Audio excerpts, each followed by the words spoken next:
نطلع كام نفر حراسه لحدود الجبل من نواحيكم. مش عايزين حد يدخل وسطنا، ولو الحكومه عرفت ان في حشيش ممكن يتزرع هنا هتلاقي الطيارات فوق راسنا والجيش هينزل يحوطنا من كل ناحيه وهنروح بداهيه كلنا. همنا بيننا وبين بعضنا مقدور عليه، لكن لما الهم ده يجينا من بره هيبقى خطر وهيحطه فوق راسنا كلنا. ما شاء الله، انت جبت كل الموافقات المطلوبه بالفصيل. لا وايه في زمن قياسي. فاضل ايه عاد بقى عشان المشروع يبدا الانتاج؟ نخلص العقود، نعمل خطه الانتاج، وانا متاكد ان السوق كله هيشتري من السماد بتاعنا السنه دي. يعني لما التوزيع يزيد الارباح هتزيد. فاهمك يا رضوان باشا، انت عايز تخش بنسبه في ارباح التوزيع عشان تضمن بحر الفلوس اللي دخل عليك. ما افتكرش ان مناع بيه هيوافق. هيوافق، هنقنعه وانت هتضغط عليه، وانا كده ولا كده متنازل لك عن 3% من نسبتي في ارباح التوزيع. 3 بس؟ زائد 2 من عند مناع يبقوا 5%. دي نسبه كبيره، انت هتخش لك في مليون جنيه في السنه. يعني لكم عاد بالملايين اللي هتخشوا جوب.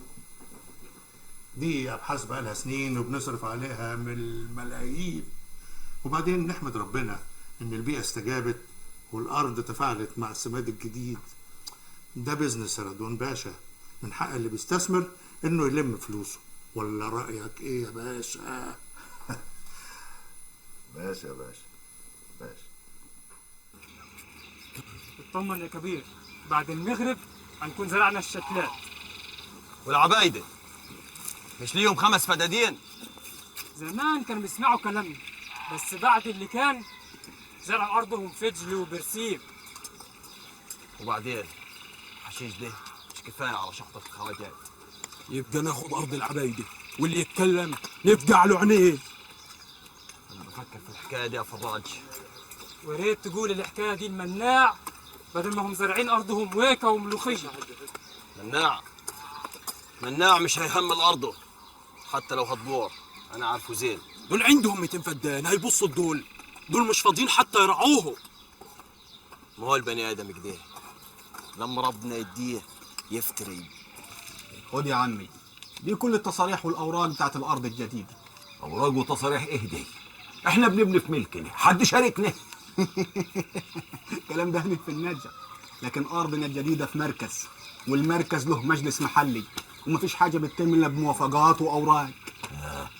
المهم المهندس عمر يكون فاهم هنقدم الورق ده ميته، لاني ما افهمش في الورق وما الورق والحكايه دي. ما تخافش، عمر فاهم. بس اسمع مني، انا عايز كل حاجه تبقى تحت عينيك انت، فهمني طبعا. طبعا.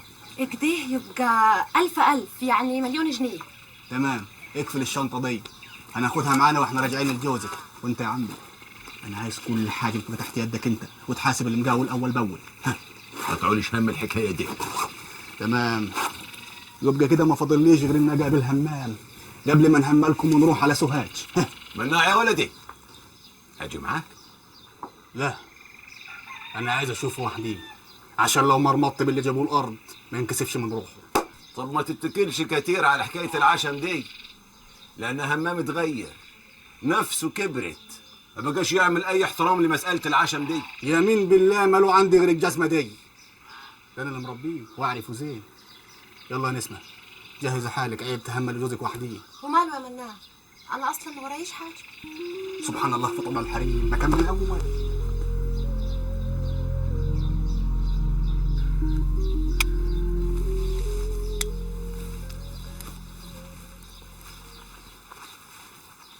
ترى ايه يا همام، انا مش شايع انك نتقابلوا وحدينا؟ ايه لازمه الرجاله دي كلها؟ دول رجالتي، ما بمشيش من غيرهم. تقدر تقول مربوطين فيا بسلسله. طب اطلق السلسله ومشيهم، ما عايز حد يسمعنا. ما اقدرش، انا غيرك، انا مطرود من عيله عبادي، ويوم المنى يشوفوني ماشي لوحدي عشان يطخوني. اتكلم براحتك ما يهمكش. ضيعت الامان اللي كنا عايشين فيه يا همام. الامان غالي يا مناع، ما يبكيش عليه غير الضعيف بس، لكن القوي لا، القوي ما يهموش يا مناع. وانت فاكر نفسك خلاص بقيت جاوب كام قنبله اخدتهم من الخواجات؟ ايوه، وسلاح كتير، سلاح يخليني اطير راس اي حد يقف قدامي. اي حد يا مناع. يا ترى السلاح اللي عندك ده يقدر يوقف قدام الحكومة؟ قدام جيش جاي يطهر النجع من المخدرات اللي فيه؟ الحكومة ما حدش يقدر عليها يا همام. حكومة؟ من متى الحكومة درينا بينا؟ احنا في حالنا وهم في حالهم، لا عايزين حاجة منهم ولا بناخد منهم حاجة، يبقى ما لهمش صالح بينا. عايز تعمل مملكة في بلد ليها حكومة وقانون؟ بالسلاح اللي معايا مملكة الجبل دي هتكون مملكة تاني وانا الملك فيها، واللي هيعرضني هطير راسه مناع. كأنك اتجنيت يا همام. يا واد فوق، ده انت في سوهاج كنت بتخاف من العسكري، جاي النهارده تعمل ملك. وعلى مين؟ علي انا؟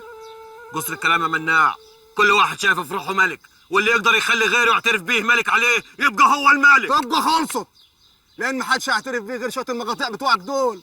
يلا يا واد منك ليه، خلينا نرد له عقله في راسه قبل ما يخربها علينا كلنا. يلا. محدش هيتعتع من عينيه غير باذني انا. كده؟ طب مشيهم يا همام، خلينا نتكلم وحدينا. خد يا شوقي الرجاله واستنوني ورا الجبل. سمعتوا يا رجاله؟ يلا بينا.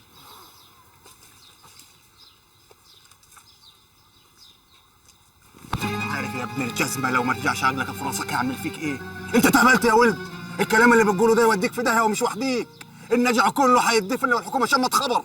بعد عني يا مناع وما تكلمش على انك صاحبي. انت صعبان عليا يا همام، الخواجات بيلعبوا بيك، كفايه يعطوك سلاح تحارب بيه اهلك وناسك وتقتلهم، اللي متربيين معاك طول عمرك. مش هم اللي قتلوا عمي؟ عمك يستحق القتل، لكن والله ما هم اللي قتلوه، وانت قتلت 25 نفر ظلم. كأنك تعرف مين اللي قتل عمي. ايوه اعرفه، اللي قتله خد بطاره مني، نفسك صاد نفس وخلصت الحكايه. طب قول لي يا مناع، انت صاحبي وحبيبي، لازم تقول لي مين اللي قتل عمي.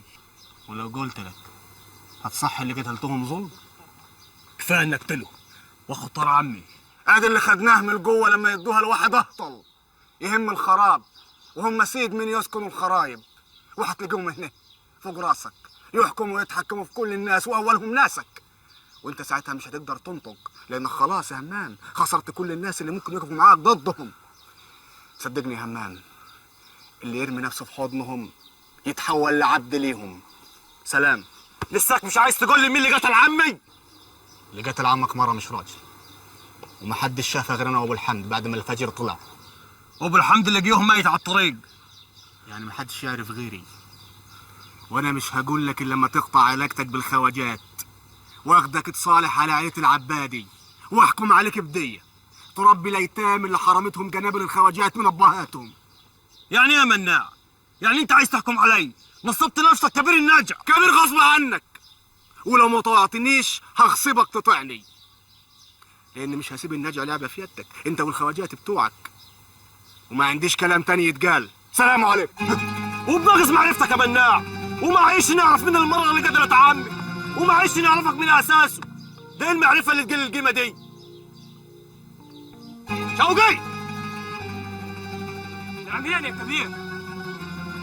عايزك تروح لعيلة عبادي وتقول لهم ان احنا نأجل ارضهم بالغصب وهنزرعها حشيش، ويمين بالله النفر اللي هيقول لك فيهم لا نكون مفجرهم كلهم بالكلام اللي معايا غور من وشي. حاضر يا كبير.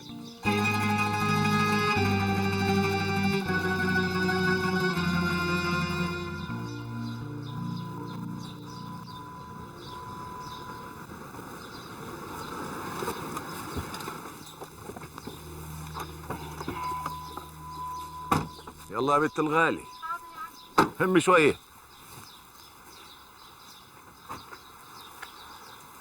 اشوف وشك بخير يا اخوي. سلام يا نسمة. طمني على مرتك ولا دقيقة يا عمي هجيب لك الشنطة. قصدك البلوه الثقيله اللي ما عرفش اشيلها فين في الارض دي؟ لولا اني مش ضامن عمري كنت شلت لكم فلوسكم دي في بنك، لكني عارف هتحتاسوا لو متوا مش هتطولوا منهم مليم. طب ايه قولك يا ولد اخوي لو خليت عمر يشيلهم باسمه في بنك المركز اهو قريب. فكرة برضك، اقل له يعرف انك بقيت واثق فيه. لما خلاص ما هو بق منينا وعلينا. بقول لك ايه يا عمي، وابقى روق وانت داخل على عمر، واعي الحديث طبعا. واعي يا ولد اخوي، ما هم مهما كان لسه عرايس، ربنا يهدي سرهم ويهنيهم بعض. مع السلامه يا ولدي.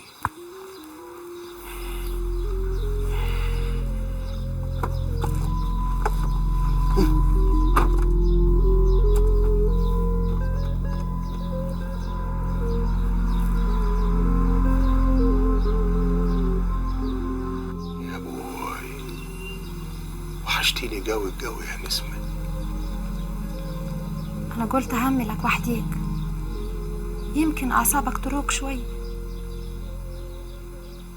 عمري ما حسيت بالوحدة قد الكام يوم اللي فاتوا، كأني كنت طول عمري عايش معاكي ومرة واحدة اتحرمت منك.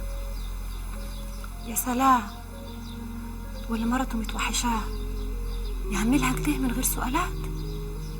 كنت بسأل عليك شمس كل نهار، ببعت لك السلام مع كل نسمة، وقول لها نسمة العليل روحي الأحلى نسمة، ملسي على خدها وقولي لها جوزك مستنيكي. قالت لك؟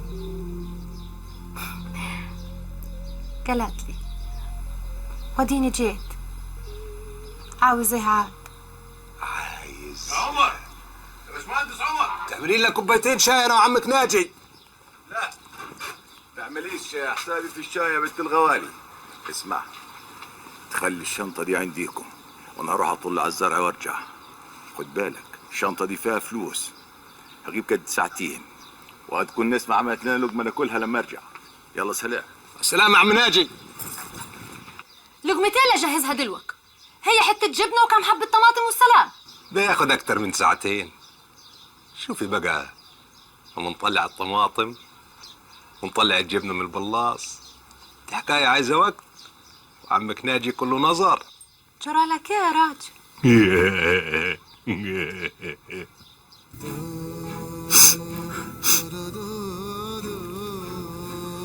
يا على الهم اللي فضتهولي يا ابوي،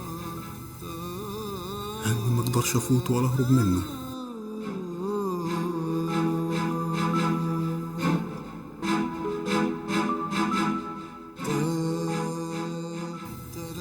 ترى عامله ايه يا نورهان في الهم اللي فضتهولي انا كمان؟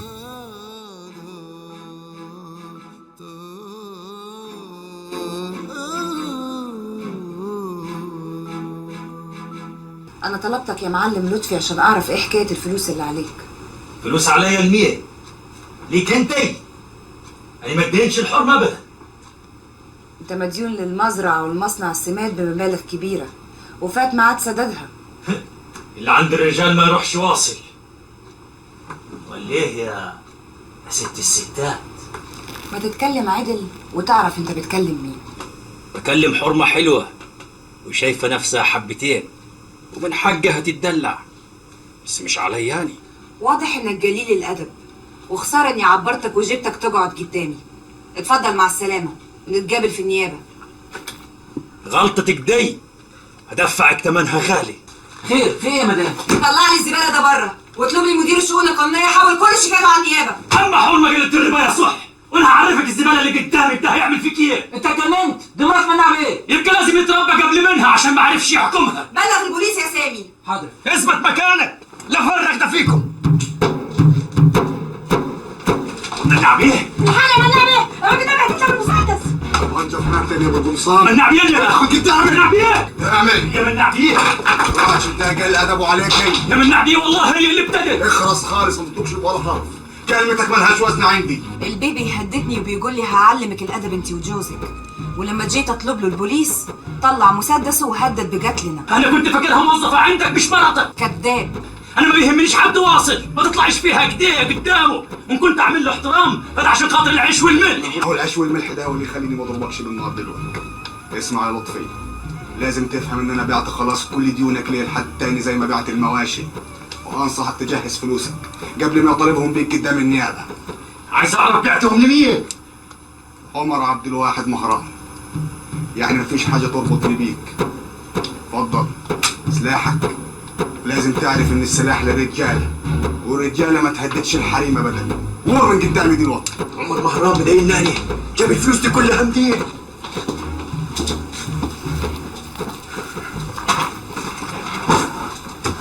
انا مش فاهمه حاجه. انت حقيقي بعت شيكاته؟ طب ازاي وهي لسه هنا؟ ومين عمر مهران ده اللي خلاه يخرج يتكلم زي المجنون؟ الحكايه طويله افهمها لك بعدين. ايوه يا سامي، عايزك تجهز لي كل شيكات ابو القمصان اخدهم معانا وماشي. ايوه، قفل الحساب كله من عندك وانا هكتب لك شيك يغطي المبلغ كله. صوت يا ستي، مش هتجاب لك مشاكل تاني.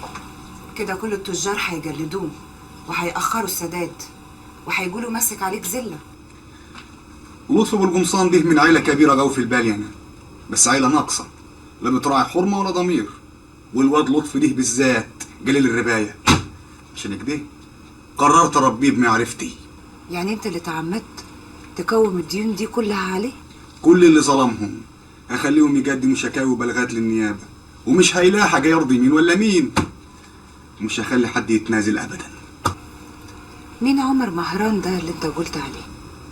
عمر ده سحب الضربه القاضيه بعد ما يتمرمط لطفي ويتذل صح، يخش عليها عمر بالمبلغ الكبير وهيجيب مناخيره الارض. وكل ده على حسابك ليه؟ لاني وعدت عمر اجيب له لطفي بالقمصان زاحف على بطنه وقابل اي حكم يحكم. انا هخليه يقدم كفنه ويركع قدامه زي الخروف. ساعتها هيبقى الحكم لعمر. عمر مهران ده جوز اختك نسمة، صح؟ صح، هو عمر جوز اختي. بتعمل ايه يا نسمة؟ هنضف الخرابة دي، هطلع الحاجة في الشمس وبعدين امسحها واعاود ادخلها تاني. حب على قدك بلاش النهارده، استني لما الانفار تيجي بكره واطلع على الارض هتلاقي بدل الحرمه 20 يساعدوكي. حرام عليك يا عمر، الاستراحة بقت زي الخرابة. حد قال لك تفوتيها 10 ايام؟ اهو قلت اشوف هتعمل ايه من غيري، اتاريك غلبان يا حول الله. وانا لو ما كنتش غلبان كنت فوت طار المناع ياخدهولي. واه، كلام ايه اللي بتقوله ده يا عمر؟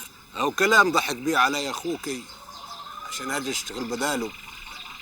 الحقيقه هو خاف علي من عيله ابو القمصان فحب يبعدني عنيهم. يبقى انت ما تعرفش اخويا مناع، ما دام قالك هياخد بطارك يبقى هياخده، هو كده كلمته على رقبته. ربنا يستر عليك يا اخويا. العيال وحشوني قوي. ما انت اول مرة تغيب عنهم بالشكل ده. مالك يا مناع؟ في ايه؟ بعدين ايه اللي اخرك كل ده؟ انت كنت مستني ابوك لما يطلع من المستشفى وتروحوا البلد؟ في حاجة يا مناع؟ ابوي مات. مات؟ ازاي؟ ده كان كويس.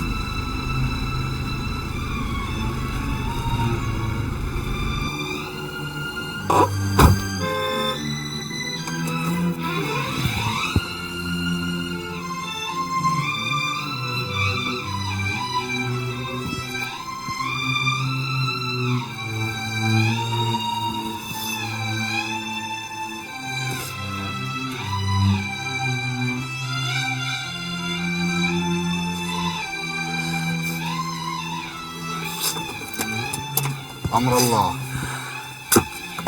كفايه بكى نورهان، ما عايزينش فضايح. اصله صعبان عليا قوي. كان طيب. وانت تعرف ايه عن طيبته؟ الله يرحمه. شكل عينيك نشفت من الدموع. هيفيد بايه البكا؟ لا يرجع اللي راح ولا يهون الفراق. فوتيها لله يا نورهان، فوتيها لله. يا ريت تمسح دموعك دي قبل ما يخش على ابوك وامك والعيال.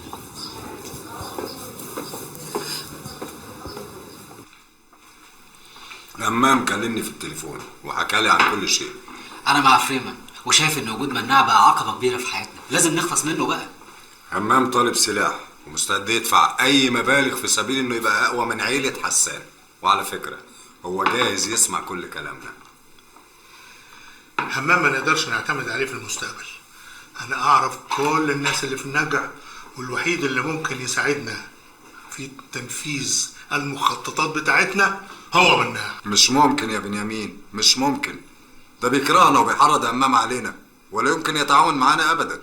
الكره بتاعه ده كره فطري، هو مش عارف السبب بتاعه خالص. ولو جات له فرصه يقتلك مش هيتردد. لو بفكر زيكم هضطر اكرهه، بس انا بفكر في المصلحه العليا، وبفكر استفاد منه الى اقصى درجه. الارباح بتاعت السماد هتعوضنا عن خسائر كتيره. لو اضفنا اليها الارباح بتاعت المخدرات هتوضعنا في موقف جيد جدا اقتصاديا مع المنظمه. خلاص اعزل مناع عن النجع وخلي همام راجلنا هناك ومناع راجلنا هنا. اللي انتوا ما تعرفوهوش ان مناع هو اخر واحد انا علمته يطبخ الحشيش، ولقيت ان هو اذكى واحد ممكن يطبخ الحشيش من الخامه اللي انا بديها له دي. مفيش غير واحد بس اللي تعادل معاه في الذكاء، كارلوس بتاع كولومبيا. يا جماعه عمليه ضبط المقادير في الكميات الكبيره حاجه صعبه قوي. ترويض واحد زي مناع مرة تانية شبه مستحيل، لانه رافع شعار الوطنية فوق المكاسب المادية. انا مضطر استحمل واصبر عليه لان خيوطه كلها في ايديا. طب افرض ما سمعش كلامك؟ ساعتها بقى انا هضطر اضغط عليه حتى لو اذيته في عياله، بس بالشكل ده بقى احنا هتكون الخسائر بتاعتنا كبيره. خلاص مادام مصمم على الصداقه يبقى من الواجب بقى انك تتصل بيه تعزف ابوه. كده انتوا ابتديتوا تفهموني. ممكن تديني موبايل لما اكلمه؟ اتفضل.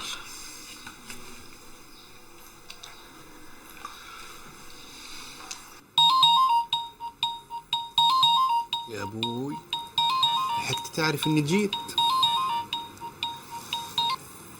اهلا يا بروفيسور، ازيك؟ الو مناع حبيبي، انا حزنت قوي لما عرفت اللي حصل للوالد. الباقي في حياتك. حياتك الباقيه؟ عرفت كيف؟ انا مش قايل لحد. ما قلت ليش عرفت كيف؟ ما ترد. لعلمك بقى انا بعرف كل حاجه بتحصل في النجع قبل اهل النجع نفسهم. لا وايه بالدليل القاطع. يا دي عايزه ذكاء. اكيد همام هو اللي قال لكم عشان تدوا له اللي هو عايزه. همام ده خيبان، لانه لو شاطر وذكي زيك كان فهم انك انت اللي قتلت عمو دياب، وانت اللي قتلت ابو الحمد لما شافك انت ونفيسه. جرى يا خواجه، هو اي حاجه تيجي في راسك تقولها؟ انت بتعزيني يعني ولا جاي تهزر؟ انا غرضي ان احنا نبقى اصحاب ونقرب من بعض والثقه اللي بينا تزيد، لان عداوتك مش في مصلحتك. عداوتك دي هتحرق بيتك اللي فيه سوهاج وتخرب بيتك اللي في النجع. ماشي، استناك بكره في المكتب الساعه 11. سلام يا خواجه. الله يسلمك يا حبيب قلبي. هو اختيار وانت طوعت احساسك واخترت من يومك تشيل عذاب ناسك، تشيل عذاب ناسك. هو اختيار وانت طوعت احساسك واخترت من يومك تشيل عذاب ناسك. البروفيسور ده عايز منك ايه بالظبط؟ وعدى عليا في الشركه اداني صور موافقات على انتاج السماد الجديد.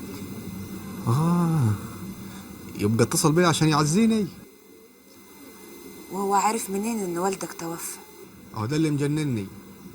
مش عارف الراجل ده بيعرف كيف وليه عايز يشاركني في مصنع السماد. يعني انت عارف ان في حاجه مش مظبوطه، عشان كده فصلت مصنع السماد عن مصنع المكرونه عن المزرعه. قال له عشان أأمن مستقبلكم. من الحاج، هي فين الموافقات دي؟ جوه في شنطتي. تعرف ايه؟ انا قعدت سنة ألف حوالين نفسي عشان اجيب الموافقات دي، هو جابها في 10 ايام. دي مش حاجة تقلق؟ جايز الحكومة بتساعده عشان مستثمر بيعمل مشروع وهدفه فعلا خير للبلد. حتى لو هدفه خير مش عايزين الخير ده. الناس دي لو من عندهم خير يبقى وراه شر اكبر. تاريخ عمره ما يكذب. فقول لك ايه، انا عايزك بكره ما تجيش المكتب، عايز استفرد بيهم هناك.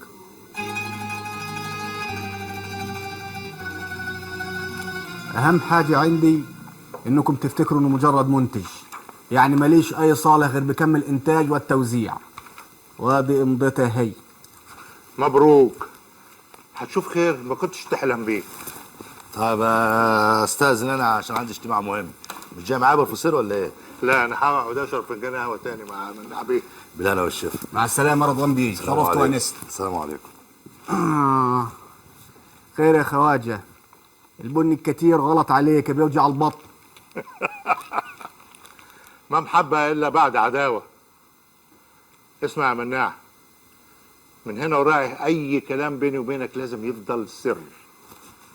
انا ما عنديش اسرار، وراجل احب امشي سليم واعمل الصالح. الصالح من وجهه نظرك انت بس، يعني لما قتلت دياب كان بيتهيألك انك بتعمل خير. لو هنبتديها بالتخريف والكذب يبقى ما فيش داعي للكلام. اظن عيب قوي لما يبقى بروفيسور عالمي زي يلجأ للكذب. انا واثق انك قتلت دياب وابو الحمد، لكن ده هيفضل سر بيني وبينك، لان همام لو عرفوا هيتهور على عيلتك زي ما تهور على عيلة عبادي، وخصوصا ان عنده سلاح كتير وطالب يشتري سلاح اشد وهنبيع له. اولا انا ما بخافش ولا عيلتي زي عيلة عبادي، ولا هسمح لك توقع عيلتين في بعض. لازم هيقعوا في بعض لما يعرفوا انك قتلت دياب وسبت جنازته وركبت عربيتك وقابلت ابو الحمد وقلت له يركب معاك، رفض وهددك. كلامك ملوش عازة عندي لاني ما عليهوش دليل. لا عليه دليل، ولو عايز اطلعه اطلعه، بس طيبة قلبي مش مطوعاني ان انا اذيك، مش عايز اذيك. عايز ايه يا خواجه؟ خلص، ما عنديش وقت. بص يا مناع، انا رجل اعمال وشغلتي اني اتصيد الفرص وادور على الارباح، ودلوقتي انا عندي مشروعين كسبانين ومليانين ارباح، وانت فيهم هما الاثنين لا بديل لك. مصنع السماد الاول يطلع بالثاني. هكلمك بمنتهى الصراحه، المنظمه بتاعتنا مصادر الدخل بتاعتها السلاح والمخدرات، ولها مزارع مخدرات في اماكن كتيره من العالم، كوبا، كولومبيا، افغانستان، سينا، واماكن تانية مش ضروري تعرفها. وطبعا عايزين نضيفوا لهم نجع الجبل. مملكه الجبل وانت صادق، مملكه لانتاج افخر انواع الحشيش، بيتباع كويس وبيجيب عمله صعبه. قصدك الحشيش اللي كنت بتاخده كنت بتبيعه بره مصر؟ وانا ليه ابيعه هنا بالخساره؟ لعلمك بقى، لولا شطارتك المنظمه كانت امرت بقتلك. لو ما سمعتش كلامي هقول لهم خلاص مفيش فايده، لازم ترجع لعرشك يا ملك الجبل.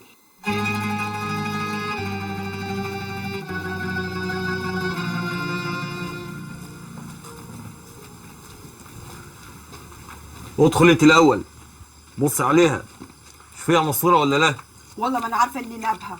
اما ياما انا داخله لك بالوكله اهو.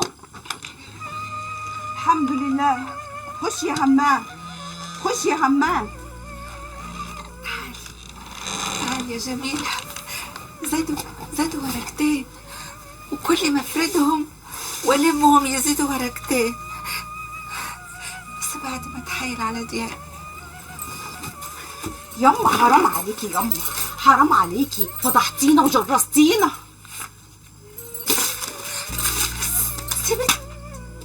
تعرف يا مرة مخلولة انت، لو عقلك ما ردش في راسك مرة تانية انا هعمل فيك ايه؟ هتويكي ومحدش هيعرف لك طريق جرة. انتوا فاكريني مخلولة؟ ليه مش عايزين تصدقوا ان عفريت دياب هو اللي خدهم؟ كان بدل ما اسرق لي فلوس كانت شاطر على المرة اللي قتلته. وانت ايش دراك انها مرة مش راجل؟ لو كان راجل ما كانش عمي عطاه الامان، عشان كده لازم أن تكون مرة هي اللي غدرت بيه، ومش بعيد تكون امك عشان كده اتخوتت. خد عد دول يا همام، علشان ما بعرفش اعد وبتخلبط. شوف لي زادوا قد ايه. ياما حرام عليكي، احب على يدك. دياب بيقول لي وانا بلاقيهم ينفذوا، كل ما نحايل على دياب الفلوس بتزيد. شايفه يا جميله؟ زادوا ورقتين. شايفه؟ زادوا ورقتين. يوه، ده انت فوتي على الاخر. شوفي لك حل في امك، انا ضحكت. دياب بيقول لي بلاقيهم ينفشوا. شايفه يا جميله؟ تعالي عدي معايا، عدي.